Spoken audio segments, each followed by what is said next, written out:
Okay guys, तो जैसा कि आपको बता दें कि हम यूट्यूब पे एक कोर्स अपलोड करने वाले हैं जो स्प्रिंग एंड स्प्रिंग बूट का होगा, जिसमें आपको बिल्कुल बिगनर लेवल से लेकर बिल्कुल एडवांस लेवल तक की चीज़ें सिखाई जाएंगी।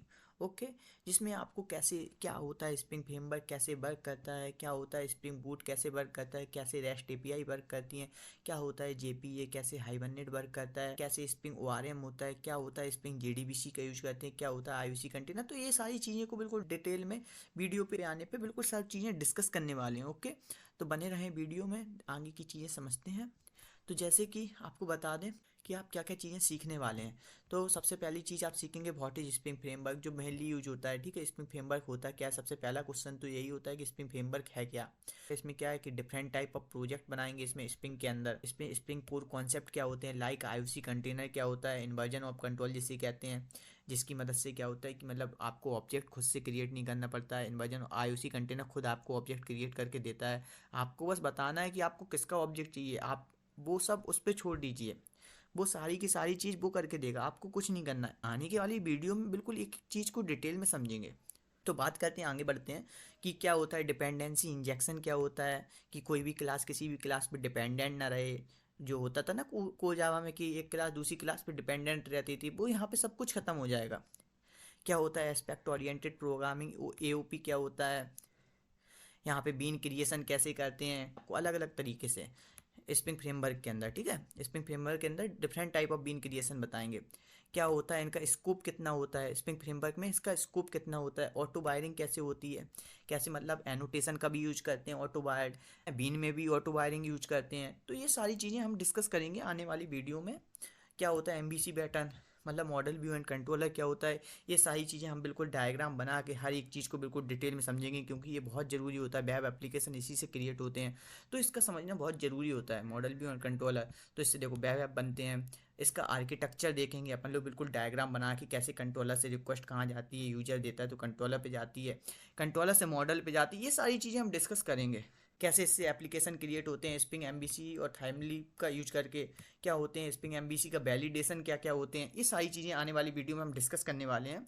कैसे डायनेमिक ऐप क्रिएट करेंगे, कैसे डायनेमिक वेब ऐप बनाएंगे इसमें थाइमलीप का यूज करके एंड स्प्रिंग का यूज करके। इसमें क्या होता है ऑटो कॉन्फ़िगरेशन क्या होता है। देखो ऑटो कॉन्फ़िगरेशन क्या होता है कि मतलब स्प्रिंग कोर में क्या होता था कि आपको कॉन्फ़िगरेशन फाइल बनानी पड़ती थी, उसको कॉन्फ़िगर करना पड़ता था, सारी चीज़ें बतानी पड़ती थी, थोड़ा बहुत एक्सएमएल फाइल में डिफाइन करना पड़ता था। लेकिन स्प्रिंग बूट भी आ गया तो स्प्रिंग बूट ने कहा नहीं, आपको कुछ नहीं करना, आपको बस बताना है, आपको बस एनोटेशन का यूज करना है, आप बस हमें बताइए, हम सब समझ जाएंगे।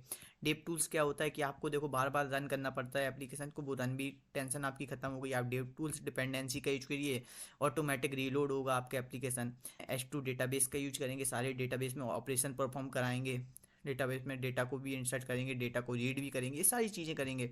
एप्लीकेशन भी बनाएंगे। देखो स्प्रिंग बिल्कुल सिक्योरिटी प्रदान करता है, तो सारी एक स्प्रिंग सिक्योरिटी के जरिए बिल्कुल वेब एप्लीकेशन भी क्रिएट करेंगे। इसमें क्या है कि मतलब क्रिएट और रीड कार्ड ऑपरेशन परफॉर्म करेंगे। इसमें कैसे हम डेटा को कैसे हम टेबल को क्रिएट करते हैं, कैसे डेटा रीड करते हैं टेबल से, कैसे उसमें अपडेट करते हैं डेटा को, कैसे उसमें डेटा को अब डिलीट करते हैं। ये सारे ऑपरेशन स्प्रिंग जेडीबीसी हम सारे ऑपरेशन भी परफॉर्म करेंगे। हम इसमें एक कार्ड एप्लीकेशन भी बनाएंगे। ये सारी चीज़ें बहुत डिटेल में देखेंगे। क्या होता है स्प्रिंग ओआरएम क्या होता है, ऑब्जेक्ट रिलेशन मैपिंग फ्रेमवर्क, ये क्या होता है, कैसे इसमें डेटाबेस क्रिएट करते हैं, कैसे डेटाबेस में रीड करते हैं डेटा को, कैसे अपडेट करते हैं, कैसे डिलीट करते हैं। ये सारे ऑपरेशन भी ओआरएम के थ्रू परफॉर्म कराएंगे।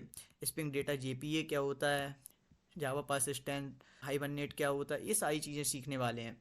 डिलीवर्ड क्वायरी मेथड, जेपीए के अंदर कौन कौन से मेथड होते हैं जिनका यूज करके आपको कुछ नहीं करना पड़ता, आप मेथड का यूज करके सारी सुविधाएं वो देता है। तो ये चीज़ें सीखने वाले हैं। रेस्ट सर्विसेज सीखेंगे इनसाइड स्प्रिंग के अंदर। रेस्ट सर्विसेज कौन कौन सी होती हैं, लॉगिंग इनसाइड सर्विस एप्लीकेशन भी बनाएंगे जिसमें आपको लॉगिंग करना पड़ता है।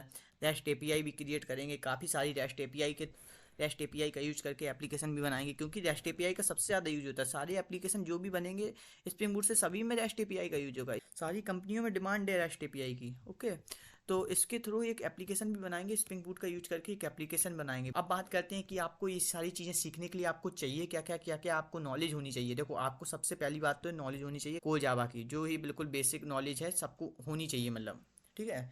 जब आप जावा सीख रहे हैं तो कोर जावा तो मजबूत होनी चाहिए, ये तो मतलब नींव समझ लो इसे। ठीक है, जेडीबीसी का भी यूज आप कर चुके होंगे, कैसे इसमें भी कार्डो एप्लीकेशन परफॉर्म करते थे, कैसे डेटा इंसर्ट, कैसे रीड, कैसे डिलीट, ये सारी चीज़ें परफॉर्म करते थे। क्या होता था यूआरएल, क्या होती थी ड्राइवर क्लास, ये सारी चीज़ें यूज कर चुके होंगे तो आपको बहुत अच्छे से समझ में आने वाला है। समझ में आएगा लेकिन आपको थोड़ा प्रॉब्लम से गुजरना पड़ेगा, तो ये चीज़ें अच्छी होंगी तो आपको इतनी प्रॉब्लम नहीं होगी। जीएसपी क्या होता है, जावा सर्वर पेज क्या होता है, सर्वलेट, HTML CSS जावा स्क्रिप्ट, इसके थ्रू फॉर्म हम बनाएंगे, फॉर्म से डेटा को रीड करेंगे, गेट करेंगे, ये सारी चीज़ें समझना पड़ेगा। अब बात करते हैं कि आपको कौन कौन सी सीधी बात है, रिक्वायरमेंट क्या क्या चाहिए। आपको सीधी बात है कोर जावा और एडवांस जावा की रिक्वायरमेंट चाहिए, जो कि आपको आनी ही आनी चाहिए, तभी आप स्प्रिंग में कदम रख सकते हैं और स्प्रिंग को अच्छे से सीख सकते हैं। अगर आपको ये पार्ट नहीं आता है तो आप पहले ये सीखिए फिर स्प्रिंग बूट पे आइए, ठीक है। Thank you for watching our video. मिलते हैं नेक्स्ट वीडियो में। अगर आपको वीडियो अच्छा लगा है तो आप लाइक करें, सब्सक्राइब करें और